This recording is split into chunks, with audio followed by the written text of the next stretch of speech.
The GOP calls it class warfare. Progressives call it a step in the right direction. So what do centrist Democrats, the voting bloc Democratic strategists, are now paying a lot of attention to think of President Obama's jobs plan? In our fourth story in the countdown, a Democratic identity crisis. Even as party leaders worry about not isolating moderate Dems, new polls show that the group might actually be pretty happy with President Obama's recent left turn. President Obama this week, in unusually forceful and defiant terms, pushed his vision for the country, one in which the wealthiest Americans pay more to fund programs that help their poor neighbors. This is not class warfare. It's math. The money's going to have to come from someplace. So is that an extreme left position? Democratic strategist Mark Penn seems to think so. Writing on the Huffington Post yesterday, quote, Obama's team actually believes that in the last 6 months they have courted independent voters and that didn't work, so now they are turning to activating the base with higher taxes on the wealthy. Keep in mind, Mark Penn was the genius who misread the 2008 primary campaign, sinking his boss Hillary Clinton. But back on point. Are centrist Dems really a lost cause? And does the center still really exist in this highly polarized nation? New poll numbers offer some insight. A Gallup poll out today found that the vast majority of all voters favor the president's jobs proposal to raise taxes. 70% of Americans favor increasing taxes on some corporations by eliminating some tax deductions. 66% favor increasing taxes on families making more than $250,000 a year. When you look at just Democrats, including those moderate Dems, the numbers are even higher. A whopping 86% of all Democrats favor increasing taxes on corporations, and 85% favor increasing income taxes on those families making more than $250,000. Seems that not only do the majority of Democrats, including the moderates, not think his plan is class warfare, most don't think it's all that revolutionary at all. Congressman Keith Ellison, Democrat from Minnesota. Congressman, thanks for being with us. Good to be here. Thank you. So, Congressman, first, your reaction to both the tone and the substance of the president's jobs and debt plan as he announced it yesterday. I like it. I'm feeling good about the tone. I think the president has stepped it up at the right time, and I'm definitely in support of the American Jobs Act. Think that it is past time, actually, so I'm really excited. You know, I like the tax proposal as well. There are a few things that I'd like to talk with the president about, but, you know, trying to deal with carried interest and really get after those guys who are just making money hands over fist, and then also raising money on the highest income earners, closing loopholes like the people who get jets and stuff. I'm all for that, and I think it's fantastic. And yet we're seeing some Democrats express some nervousness. So what are you hearing from some of the more centrist Democrats in the cloakroom or on the Hill? What seems to make them nervous, do you think, and what are their concerns? Well, I think that some folks are just always worried about what the other side, I mean the other side of the aisle, is going to do, or how the other side of the aisle is going to paint them. And that's an obsession with some people. My thought is that you cannot twist yourself into a shape that the folks in the Tea Party are going to like unless you quit the Democratic Party and join them. Then you'll win their favor.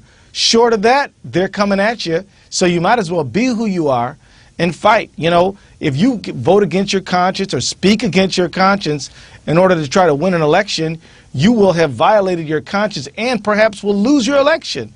So you might as well do the right thing, because that's, at the end of the day, that's what people hire us to do. Given the findings of the polls and the Democratic identity crisis in some quarters, what do you think centrist Democrat means now? You know what? There's getting to be very little room in the center. I think it was Jim Hightower who said the only thing in the middle of the road is the dead armadillos, you know, and yellow streaks. I will say this. It's time now to remember your Democratic roots, why you signed up way back when you were a college kid or whatever, when you said, you know what, I think I'm a liberal, I think I'm a Democrat. But remember what you felt then and stand up and stand on those principles and let the consequences take care of themselves. I mean, my belief is that, look, our country has been on a slide for the middle and working classes for 30 years. As we've seen people who are in trade unions see their membership rolls slide, as we've seen collective bargaining decline, we've also seen the fortunes of the middle class go down. It's time for a turn and a fight and to really reorder our economy to make it work for the American middle class. And yet there is Mark Penn, who has some respect in several Democratic circles, even though he's something of a centrist. He says that President Obama risks losing the center with his current strategy.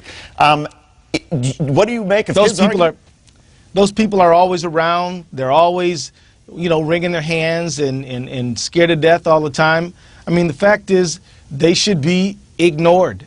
And the fact is we need to listen to some people who actually reflect the attitudes of the American people. We need to listen to folks like Joe Stiglitz and Paul Krugman and Drew Weston and then Van Jones, and people who really have their pulse on what the American people are going through. Hey, it's a good idea for any Democrat just to walk on down to your local unemployment line or your food shelf and ask people how they're doing. Go on down to where people are in soup lines and people are trying to get food at the food shelf and ask them how they're getting along. That will give any Democrat a clear idea of what's really going on in their state. But finally, Congressman, when a centrist Democrat comes up to you and says, look, I face a really tough re-election. They're already painting me as being, wanting to raise taxes. What do I do? I'm in maybe a Republican-leaning district. This is going to be really tough for me. What do you say to your colleague? I say go populist, go to your roots, talk to the people who are on the ground, the folks facing foreclosure, small business people who are saying, look, I can't sell nothing because my customer base doesn't have any money.